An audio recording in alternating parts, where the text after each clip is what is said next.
What is up, everyone? Chris Manning here from the Locked On Cavs podcast, coming to you Thursday, June 16th. Today's show, Evan and I are going to talk about different Cavs players we think fit. It'll be guys that could be available at 14. It could be guys available in the second round, or guys in general we just kind of think would fit this team, even if we're not sure they're going to be contention for the Cavs pick. Exactly. That's all coming up today. Today's episode is brought to you by our friends at Arcade 1UP. Locked On is partnering with Arcade 1UP to give away 3 free NBA JAM Shaq machines. Stay tuned later in the show to learn how to enter into that. I'm Chris Manning, covering the Cavs for places like Diamond Up Rocks and SB Nations for the Sword. My co-pilot over there is Evan Damerl.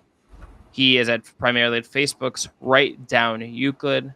Evan, what's going on, buddy? Not a whole lot.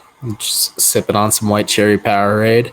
They didn't have sour melon, which is my preferred flavor of choice, but I'm hanging in there. How are you doing, bro? We're going. If you there is some NBA news in the world edition of the finals. You should check out Locked On Warriors, Locked On Celtics. Check those pods out. Check out Locked On NBA.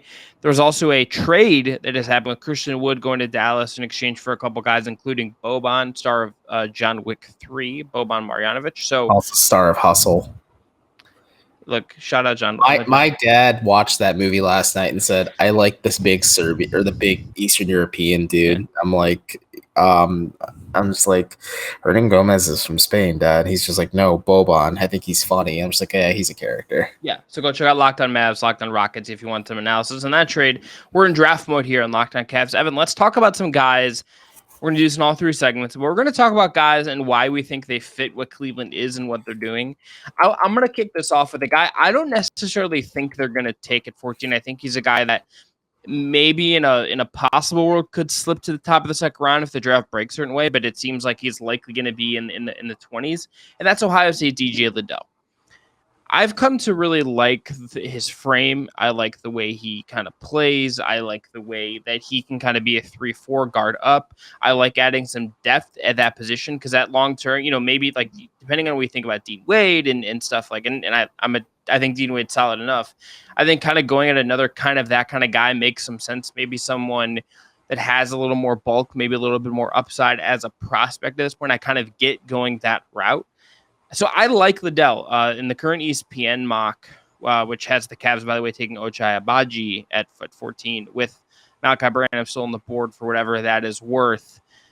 Liddell is a later first round pick. He's going at 25th at San Antonio. So look, 6'7", 7-foot wingspan, 243-pound frame, defensive versatility, good shooting stroke. That's just the kind of guy I think fits what Cleveland kind of needs it to pretty clearly do with D, even if I don't think he's necessarily in play at 14. And you shouldn't really draft for pure fit, for pure need and pure fit right away at that spot at where the Cavs are at. Yeah, the Cavs are in a different position for sure. I know last year, obviously, picking top 3, you have a pretty narrow lens of guys you're probably working out. It's not Cade Cunningham, but it's likely Jalen Green and Evan Mobley and possibly Scotty Barnes as well, just to get an idea of like who you think is the 3rd best player and possibly just based on who Houston picks. But this year, the net's pretty wide. The Cavs are having a ton of 3-on-3 workouts. They have been for the last 2 weeks or so. And I like Liddell. I've been kind of beating that drum a little bit just because you look at guys like Grant Williams for the Celtics, and he's able to play 3-4-5. Chris is kind of used this term a lot. It's a really good one. Like he's a connector piece. He could be a possible connector piece for the Cavs long term, just based on what he can and do, and maybe what his upside possesses. And also, we talk about this a little bit, and just like picking if you're the Cavs for just like immediate need and long term need. Kevin Love's going off the books next year. He could come back on a cheaper, obviously more team friendly deal, but having like an insurance policy just in case, and Liddell isn't a bad acquisition either. And we've talked about Malachi Branham as ad nauseum. We both, I feel, are pretty comfortable with the Cavs taking him at this point if they did him at 14. So that's always going to be a guy that we talk about. We've talked about Bhaji a lot too, just early as we were starting to break down the draft process, just because he is an wing who can shoot and play defense as well. I think folks are kind of hoping maybe we talk about Jalen Williams a bit. Maybe we will next week because I need to sink my teeth in him a little bit more and just understand how he went from a second round prospect to possibly a lottery pick. Like I understand the physical tools, but like there has to be more for that jump there, and maybe it's just and to be clear, we mean Jalen Williams from Santa Clara with Jaleen. There's another Jalen Williams in this draft who's Jaylin, who's a center from Arkansas. So there's a distinct difference, but I'm talking about the wing from Santa Clara. Maybe we should do a Jalen Williams deep dive a little bit. But for me, a guy I've been kind of like going back to a little bit who may not be in the range at 14 at first. Maybe he will just based on like pre-draft workouts and stuff. But Dalen Terry is a guy I keep going back to a lot because I think Dyson Daniels is obviously just not going to be in reach for Cleveland after this growth spurt, after showing that his three-point stroke is a little bit more refined just after his time at the G League Ignite program and then during the draft combine and the pre-draft workouts. Like if the Blazers keep their pick, I love them getting Dyson Daniels. And I keep going back to the idea of maybe you swing for upside as high as you can if you're the Cavs at 14. And that's where you maybe talk about Ousmane Dieng as well. And I haven't studied him enough to really say like comfortably, like, yeah, this is a guy the Cavs could take. But like Terry's my latest pet project that I've been just kind of analyzing footage on. He's a bigger guard. He could play the 1. He could play the 2. He can slide in nicely alongside Darius Garland or as his backup. And I think if you're the Cavs and you look at how the season went last year, a lot of it was Darius Garland going nuclear and then having Ricky Rubio just playing absolutely out of his gourd for a little bit too, but being a competent enough backup. And then you saw Rubio going down, kind of being like the catalyst of things going wrong and asking more of Darius Garland. And then you watch Garland burn himself out a bit and Rajon Rondo just being old in the shell of himself at that point, not being enough for you. I think you need to seriously consider investing in backup point. It's something I've been stressing for a while now. And Dalen Terry just kind of makes sense. He intrigues me. He's a player that scratches an itch for me as just a bigger point guard in general. And you can let him kind of develop at the back end of the rotation, at the back end of the bench. Maybe that doesn't stop you from bringing in back Rubio, doesn't maybe bring in like Raul Neto instead. And then you just let Terry just kind of nurture, grow, develop. And we'll talk about him a little bit more, but I think he's maybe a guy that you can kind of just circle a little bit and keep on the back burner as just like an option for the Cavs that maybe we just haven't talked about a ton so far. Yeah, Terry has had some buzz being one of the 10 guys that's like on their list for 14, and that feels very high. Did you see what he said during his media availability in Portland today? UFC, Evan, you know this better than anyone that I'm very not on the internet at the current moment. So what did he say in his media availability? We're also in the dark ages for the better part of this evening, but he did say teams will regret not taking him in the lottery. And he believes he's a lottery caliber talent. So I appreciate the confidence. I appreciate him putting it on the record. Hashtag everyone doubted me. I love that. Love it. Hashtag everyone doubted me. But he worked out with Dyson Daniels today. And I think just based on some of the reporting I said, he looked pretty good. I mean, obviously, like there are the flaws and the lumps and the concerns of why he's maybe a lower rated prospect. But a guy I wouldn't hate. Like if the Cavs said like, oh, they're taking Dalen Terry, I'm just like, okay, they're prioritizing Darius Garland's longevity and for the future, and they'll come up with a quicker contingency plan for this upcoming season. And a friend of the pod, Ryan Morton, did say it is a fireable offense just to draft forward this season in front of you, and maybe you should be focused on the long term as well. But I haven't. And again, none of these guys are going to be good. No, not going to be good. Not ever, but they're not going to be good year one. They're just not. That's not how this works. The other thing is like you can't see in the future. Like maybe.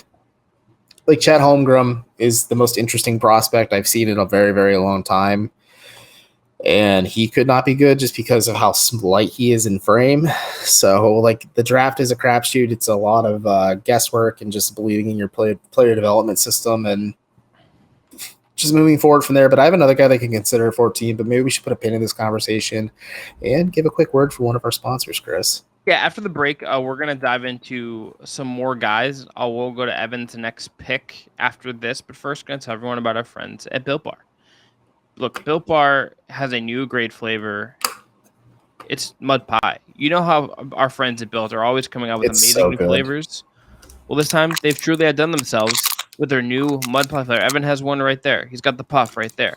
And for the first time ever, they're also mud pie. It's the mud pie itself. Well, yes, but they're introducing the mud pie flavor in both a mud pie bar and the mud pie buff. Not sure what mud pie tastes like. Well, if you're a chocolate fan, you better sit down for this. The new mud pie bar is rich whipped cream and chocolate mousse smothered in 100% real chocolate. And I don't know how they fit a whole mousse inside that bar. Okay, you got to not talk until I know this, Hedrick. And topped with cookies and cream crumble. You've got to try Mud Pie as soon as possible, and you need to hurry because the Mud Pie Bar and the Mud Pie Puff are only available for a limited time.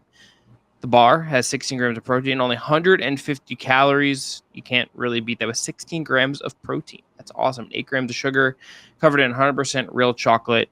Go to build.com, use promo code LOCKED15, and get 15% off your order. Again, the promo code is LOCKED15 for 15% off at built.com. Remember, all Built bars are made with collagen protein, which your body absorbs more efficiently and provides tons of health benefits. Take advantage. Promo code LOCKED15 at built.com.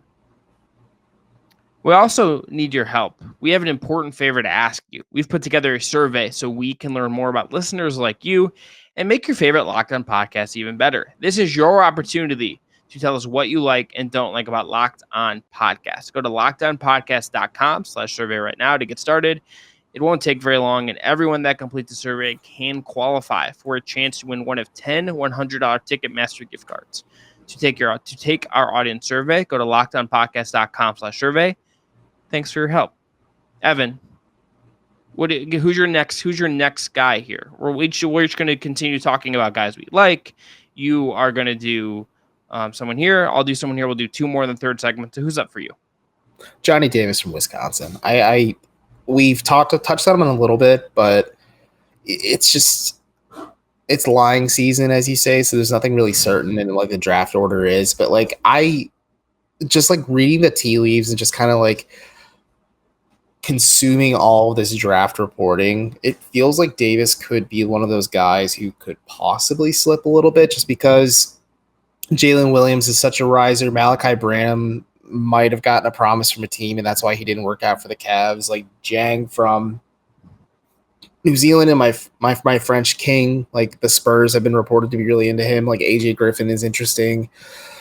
Terry Eason is going to intrigue a lot of teams too. Like Davis could kind of fall into the Cavs' lap, and he could be an ideal-ish player where he's able to contribute a little bit now, but he has the upside in the skill set to kind of be that connective piece who pairs nicely with Garland, who could, again, you don't have to rush off Karis LeVert, but like gives you more of an insurance policy if LeVert doesn't work out again, and that's more of a tradable asset. Or like Bill kind of said when we were talking about Colin Sexton and Dyson Daniels in general, like even if you sign Sexton to some type of RFA extension, like there's a chance the Cavs could still offload that salary to a team down the line as well. If you believe Davis could be the guy who is your bench 2 and possibly starting 2 long-term as well. And like, there's a lot of interesting things. I like Davis's game. He gives me a little bit of Chris Middleton vibes at times. And I'm a big Chris Middleton stan where he's just one of those guys where if you could make the league a better place, you copy and paste him on all 30 teams.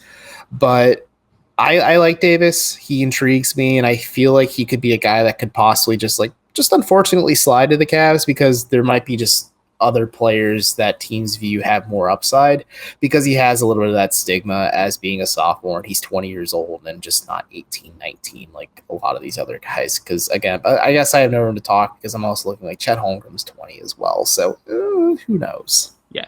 I like Johnny Davis. Well, I think he would make a ton of sense if he slips to 14. Currently, like the Gavoni mock has him going 10 to Washington. You know, we'll see how that kind of works. Wasserman did say like he doesn't see Davis getting past Washington, but again, it's lying season, so we don't really know what's going on. Yeah, we'll see how some of this plays out, but he would make a ton of sense if he's available. The fit is, you know, maybe it's not clear from day one, but with some seasoning and some stuff, it could work. You can see the long-term vision with it. Yeah, he would have been on if you had named him, he would have been a guy I think I brought up too. He just makes so much sense. Another guy that I think makes a lot of sense, and like, look, very well could be a kind of boring but like very understandable pick at 14 is who I'm going to bring up here. And that's Ochai Bhaji from Kansas. Look, 6'10" wingspan, like early in the draft process, but it makes sense to rehash. Makes sense. Yeah, but to rehash him, was the All-America player at Kansas, Final Four's most outstanding player, 6'6", 6'10" wingspan. He's got a strong frame already. Projects as the way that Gavoni writes it is like a 3-and-D prospect. You should be ready to help immediately. You just stare at the Cleveland's roster, and it's like there's this big perimeter size and shooting hole on the roster. They have a need for this kind of player. certainly I think we could look at, do you want more of an upside play at 14 when you're hoping that this is your last high pick for a long time, all of that stuff. He just feels like a guy that like should give them what they need. And even as like we learn more about Evan Mobley and learn more about Jared Allen and learn more about Darius Garland and where Sexton fits into this and what happens with LeVert and all of this stuff, he just feels like a guy that is going to fit whatever comes. And if you feel, and if like, look, I understand this isn't the sexiest pick. I understand if people look at the age and are a little concerned. I just like look at what he does, and I just kind of feel like there's probably like an NBA player here that's going to do exactly what you kind of need him to do. And again, just you look at Cleveland's roster. There's just not a guy that if you ever. I have skepticism just because I don't ever think plug and play is ever really truly kind of what it's made out to be. But I look at him and think like this is a guy that fits what Cleveland's going to need, not just next year, but for like as long as they kind of have this core together. And you can very much see how this would work out if it works out. So I got to ask you this. Friend of the pod, Carter Rodriguez, floated the idea of just taking Mark Williams if he's available. I also agree with you. No, that's burning. That is burning a pick. That is taking Grant Gilbert's NFT money, lighting it on fire, and just spending it on something that you're going to get less return on than crypto. So you're saying that my argument like I made for Dalen Terry, you wouldn't make the same one for Mark Williams? No, because you have this. This is how you turn Chris Manning's gears. There's a need for a backup point guard because you have Darius Garland. LeVert's, that's not really what LeVert is ever going to do, right? Maybe Sexton provides some of it, but it's kind of like doesn't seem like that's ever going to be his biggest strength. You have Jared Allen, who you're paying $20 million to. Evan Mobley is going to play some 5. You're kind of covered. Like, I got my 48 minutes right there. I want more. This team needs wings more than it needs a third string center. Like, taking Mark Williams with your first round pick is lighting a first round pick on fire. What if don't view Evan Mobley as a center? Like, they can have him play small ball 5, but they like him to play predominantly at the 4. He may still play predominantly at the 4. He's gonna play some 5. He's just going to. Like, there's just no way he's not. He played a bunch of it as a rookie. I know. No, I know. I'm not one to like say people should harp on Carter for floating this idea. He just said like he doesn't see it being like an abject failure. Ryan Morton and I both disagreed, to saying like I'd be frustrated the Cavs invested a serious draft asset in another big man, considering that they have a lot of financial capital in Jared Allen and they spent a top 3 pick on Evan Mobley last year. But I just wanted to float the idea because he's probably going to be a guy realistically that's like in that 14-ish range. I think you can just kind of pencil him in going to the Hornets, and then the Hornets maybe go get like another big man just to just complete the cachet. I know like Miles Turner's a guy that's been linked to him, but like, it's something you should probably consider as well. Just like, hey, the Cavs could get real weird with this and just take another big man and just go big across the board. And you see Chris Manning just rip out his hair and join Joaquin Phoenix and Lady Gaga in the Joker 2 musical. We'll probably see it at theaters and hate myself. Look, I would reach for like Beauchamp or Liddell or Jovic or like pick whoever else you want over a center. I would take Blake Wesley. Like I would take Jalen Williams from Santa Clara. I'd take Tari Easton, who's apparently had a very bad draft process. Yeah, like, he's been struggling in these 3-on-3 workouts and showing some of his issues at LSU from what I've heard. Taking a center around 1 for Cleveland would be an asinine decision. Yeah, if we were going to do an episode that was like pick the 6 guys in this draft that don't fit the Cleveland Cavaliers, Mark Williams is the captain of that team. He might be a really good player. The Hornets should take him because they need centers. I think him like Jalen Duren's a physical freak, but I still think that'd be a bad pick for the Cavs. It was just like, yeah. All right. After the break, I'm gonna watch Golden State and the Celtics play. You're like, yeah, the Cavs need to get in on this a little bit because they have the pieces. They need to add some wing depth. Yeah, they have the scary bigs already. They don't need to try to get another one. They have those guys already. Let's not try to do that there. Okay, after the break, I'm gonna pick another guy for my last one here. But Evan, you're gonna tell everyone about our friends at Arcade 1-Up. Boom shakalaka, we've got big news. The one, the only NBA Jam is back, and Arcade 1-Up, the leader in at-home retro arcade games, is not only bringing the best game ever back, but they've made it bigger than ever before with, wait for it, a Shaq Edition machine. It is, Shaq's a Cavs legend, so this is just even more in tune for you guys. People are obsessed with NBA Jam, and I'm thrilled to tell our faithful Locked On Cavs listeners that you can once again play hoops with NBA legends in this arcade classic. Jump clear across the court and set the ball on fire in one of the first sports games ever to feature real and digitized NBA licensed teams. No fouls, no free throws, and no quarters required. Compete with friends and family through all new Wi-Fi leaderboards, making you more connected than ever. Pre-order now from arcade1up.com. That's arcade1up.com for an estimated early September ship date. Arcade 1-Up is the place for fun, and they've got more classics like Golden Tee, Mortal Kombat, and others just starting at $3.99.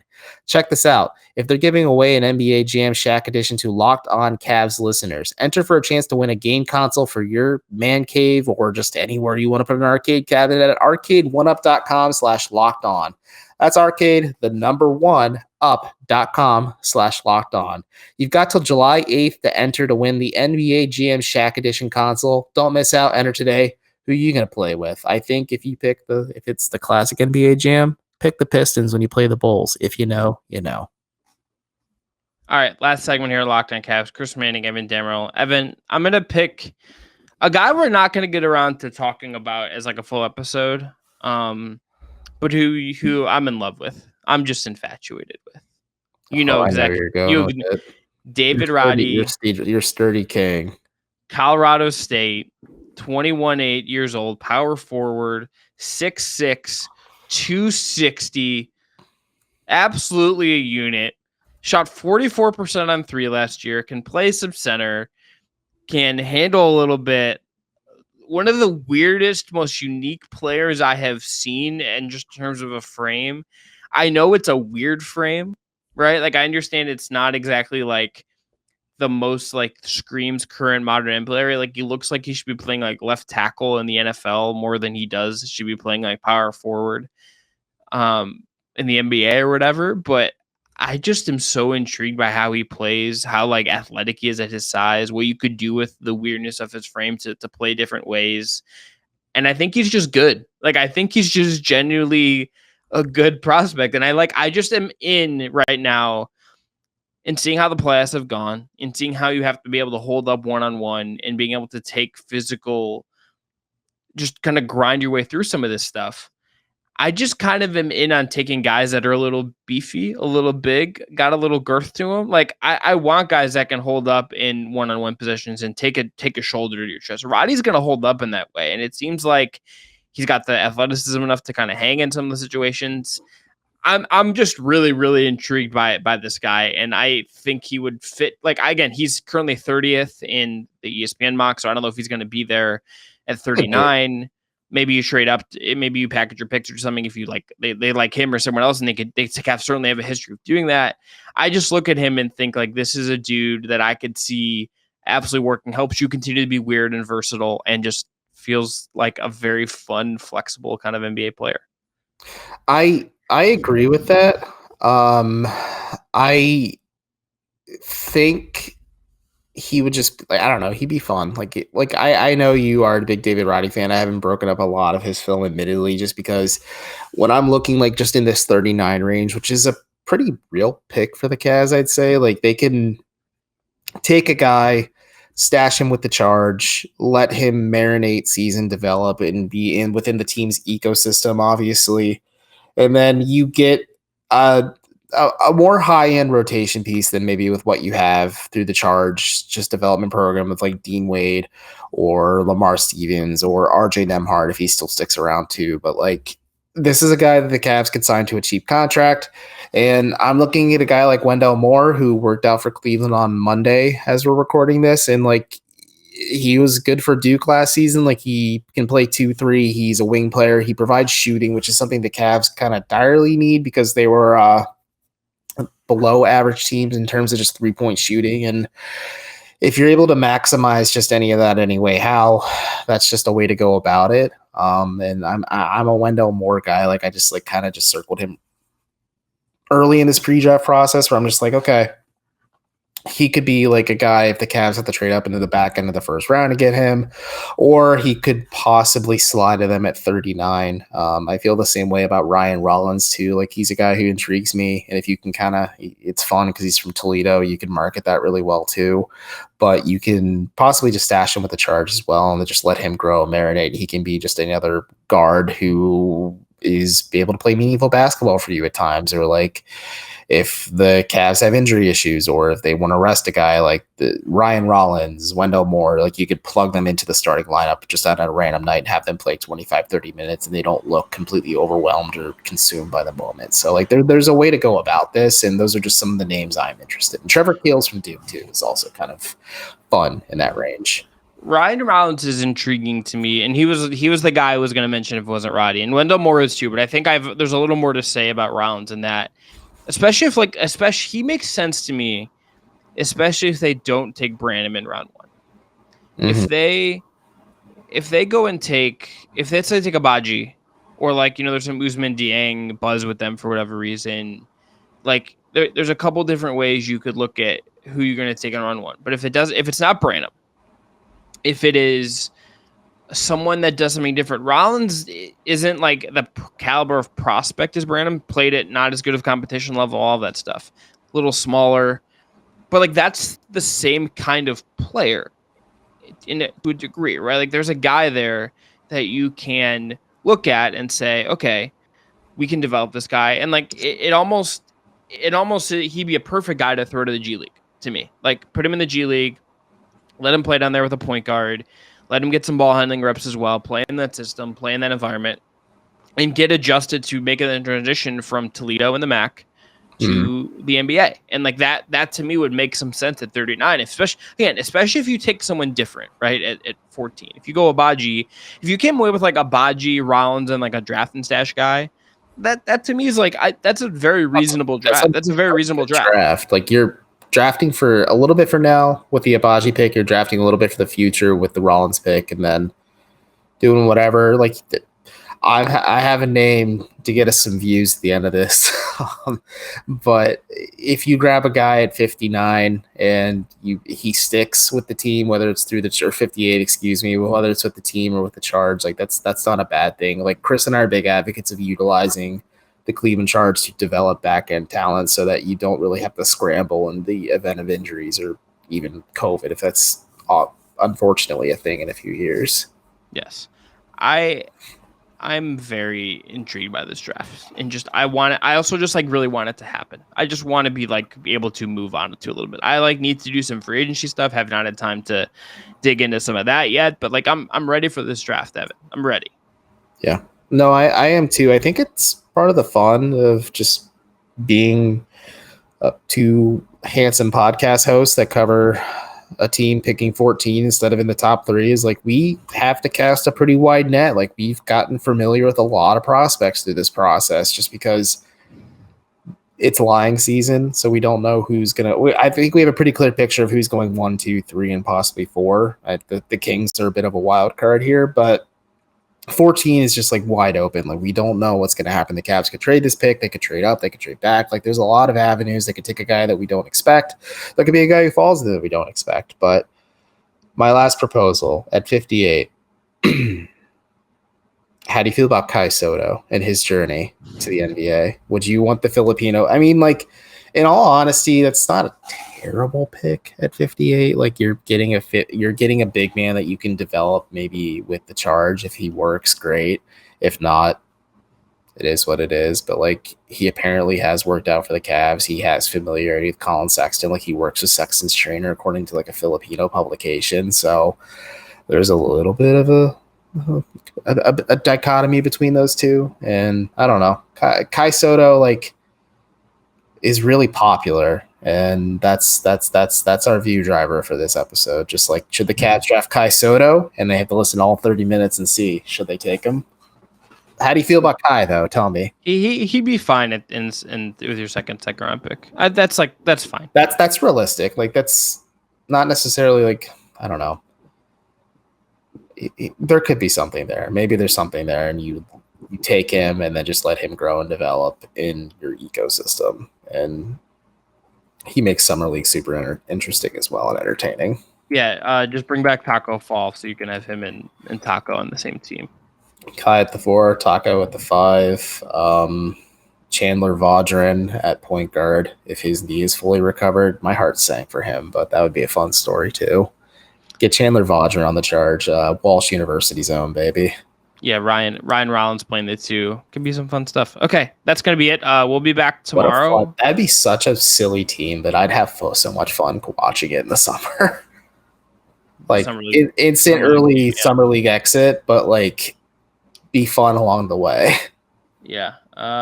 It could be fun. Plus whoever the 14th pick is, you would assume would go, assuming health and all of that. All right, we'll be back on Friday. TBD, probably something draft focused. But to make sure you stay tuned. We'll also want to remind you to check out the NBA mock draft that we have coming up in the network. The first picks of the Ultimate NBA mock draft have been made. Search now for Ultimate NBA mock draft to get over 50 insiders, the Odyssey sports experts, and the draft experts of the Locked On NBA Big Board. 1 feed. The 5-episode Ultimate NBA mock draft is underway. Make Ultimate NBA mock draft your second listen today. Now that you're done with Locked On Cavs, I'm Chris. That's Evan. We'll be back tomorrow with more daily coverage of the Cavs. Be well.